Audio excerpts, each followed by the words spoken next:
Hi guys welcome to my YouTube channel. এই ভিডিঅ'টোৰ যোগেদি মই ক্লাছ 9ৰ 16 নম্বৰ চেপ্টাৰ সন্মান ইয়াৰ সকলোবোৰ প্ৰশ্নটো মই তোমালোকক আগবঢ়াম। গতিকে ভিডিঅ'টো স্কিপ নকৰাকৈ সম্পূৰ্ণ চাই থাকিবা। ইয়াৰ আগতে মই ক্লাছ 9, ক্লাছ 10 আৰু অন্যান্য ক্লাছৰ বহুতো ভিডিঅ' এই চেনেলটোত ইতিমধ্যে আগবঢ়াইছোঁ। গতিকে তোমালোকে যদি এতিয়ালৈকে চোৱা নাই তেনেহ'লে এই চেনেলটোৰ প্লেলিষ্টত গৈ সকলোবোৰ ভিডিঅ' তোমালোকে চাব পাৰিবা। তেন্তে বলক ভিডিঅ'টোলৈ আগবাঢ়ো। ইয়াত চোৱা 1 নম্বৰত দিয়া আছিল যে অতি চমু উত্তৰ দিয়া। ক নম্বৰত দিছিল যে অধিকাৰ আৰু শাসনকৰ্তা নথকা দেশ এখনে কোৱা আচৰণ কৰে। ইয়াৰ এনচাৰত তোমালোকে লিখিবা যে অধিকাৰ আৰু শাসনকৰ্তা নথকা দেশ এখন অৰাজক আৰু ধুমুহা বতাহত গুৰিয়াল নথকা নাওৰ দৰে অস্থিৰ। তাত সকলো মানুহে স্বপ্ৰধান হৈ নিজৰ ইচ্ছামতে আচৰণ কৰে। ইয়াৰ পিছত চোৱা খ নম্বৰ দি আছে ছাত্ৰৰে শিক্ষকৰ ধাৰ খুজিব পাৰেনে? ইয়াৰ এনচাৰত লিখিবা ছাত্ৰৰে শিক্ষকৰ ধাৰ খুজিব নোৱাৰে, কিয়নো শিক্ষকৰ ধাৰ খুজিব পৰা বস্তু পৃথিৱীত একোৱেই নাই। ইয়াত চোৱা গ নম্বৰ দি আছে তেওঁ দেৱতাৰো দেৱতা, বিধাতাৰো বিধাতা, ৰজাৰো ৰজা, তেওঁ কোন?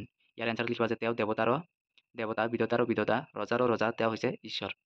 তাৰপিছত চোৱা খ নম্বৰত ইয়াত আছে হেমচন্দ্ৰ বৰুৱা কোনখন কাকতৰ সম্পাদক আছিল? ইয়াৰ এনচাৰত লিখিবা যে হেমচন্দ্ৰ বৰুৱা আছাম নিউজ কাকতৰ সম্পাদক আছিল। ইয়াৰ পিছত চোৱা এটা অতি ইম্পৰ্টেণ্ট প্ৰশ্ন 15 নম্বৰত দিয়া আছিল হেমকোষ কি? ইয়াৰ এনচাৰটো দিয়া আছে, তোমালোকে লিখি যাবা। তাৰপিছত চোৱা 15 নম্বৰত দিয়া আছে যে কানিয়াৰ কীৰ্তনৰ ৰচক কোন? ইয়াৰ এনচাৰত লিখিবা যে কানিয়াৰ কীৰ্তনৰ ৰচক হৈছে হেমচন্দ্ৰ বৰুৱা। যদি তোমালোকৰ ভিডিঅ'বোৰ আখৰবোৰ যদি চিনাত যদি অসুবিধা হৈছে তেনেহ'লে তোমালোকে ভিডিঅ'টো কোৱালিটিটো বঢ়াই ল'বা, তেতিয়া আখৰবোৰ স্পষ্টকৈ দেখা পাবা। ইয়াত চোৱা 2 নম্বৰৰ প্ৰশ্নটো দিয়া আছিল যে ঈশ্বৰৰ পাছতে পিতৃ মাতৃ আমাৰ মাননীয় কথাষাৰ বুজাই লিখা। ইয়াৰ এনচাৰত লিখিবা ঈশ্বৰে এই বিচিত্ৰ পৃথিৱীখন সৃষ্টি কৰিছে, সেয়েহে ঈশ্বৰ সবাতকৈ শ্ৰেষ্ঠ।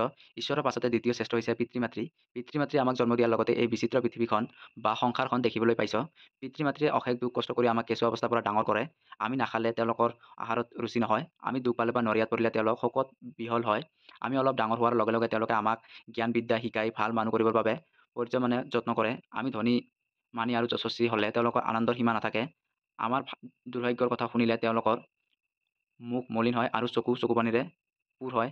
সেই পিতৃ মাতৃতকৈ মনুষ্যৰ ভিতৰত আন কোনো আমাৰ অধিক মান্য নহয়, সেয়ে কোৱা হয় যে ঈশ্বৰৰ পিছতে পিতৃ মাতৃ আমাৰ মাননীয়।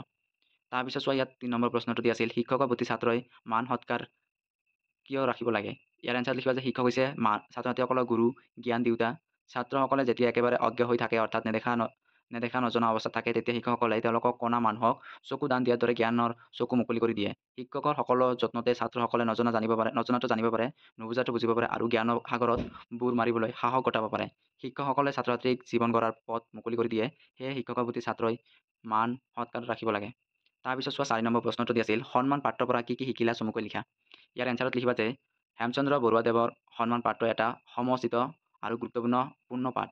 পাঠৰ পৰা আমি ভালেখিনি শিক্ষা লাভ কৰিব পাৰিলো। সন্মান হৈছে এজনে আনজনৰ প্ৰতি দেখুওৱা শ্ৰদ্ধা বা আদৰ। আমাৰ ব্যক্তিগত আৰু সামাজিক উভয় জীৱনতে এই শ্ৰদ্ধা, আদৰ বা সন্মান অপৰিসীম। সমাজ পাতি বাস কৰা প্ৰত্যেকজন মানুহে প্ৰত্যেকে উপযুক্ত সন্মান প্ৰদৰ্শন কৰিলেহে সমাজখন সুশৃংখলিত হৈ থাকে। পাঠৰ পৰা আমি প্ৰকৃত সন্মানৰ পাত্ৰ কোন, সেইসকলক কিয় আৰু কেনেকৈ সন্মান বা শ্ৰদ্ধা কৰিব লাগে, সন্মান প্ৰদৰ্শনে মানুহক কিদৰে মহান কৰে, এই আটাইবোৰ কথা আমি সুন্দৰকৈ বুজিব পাৰিলো। তাৰপিছত চোৱা ইয়াত 5 নম্বৰত সমাৰ্থক শব্দ লিখা। নৰিয়া তোমালোকে লিখিবা ৰোগ বেমাৰ, জগত ধৰতি পৃথিৱী, লোটক ইয়াত লিখিবা অশ্ৰু চকু, হেতু মানে কাৰণ, উদ্দেশ্য লিখিবা, মান মানে শ্ৰদ্ধা সন্মান।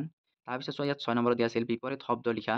শ্ৰদ্ধা অশ্ৰদ্ধা, হলাস নিন্দা, আদি অন্ত, দুষ্ট শান্ত, জ্যেষ্ঠ কনিষ্ঠ, ন্যায় অন্যায়। তাৰপিছত চোৱা সন্মান চেপ্টাৰৰ কিছুমান তোমালোকক অতিৰিক্ত প্ৰশ্ন আগবঢ়াম। ইয়াত চোৱা হেমকোষৰ সৃষ্টা কোন? ইয়াত লিখিবা যে হেমকোষৰ সৃষ্টা হেমচন্দ্ৰ বৰুৱা।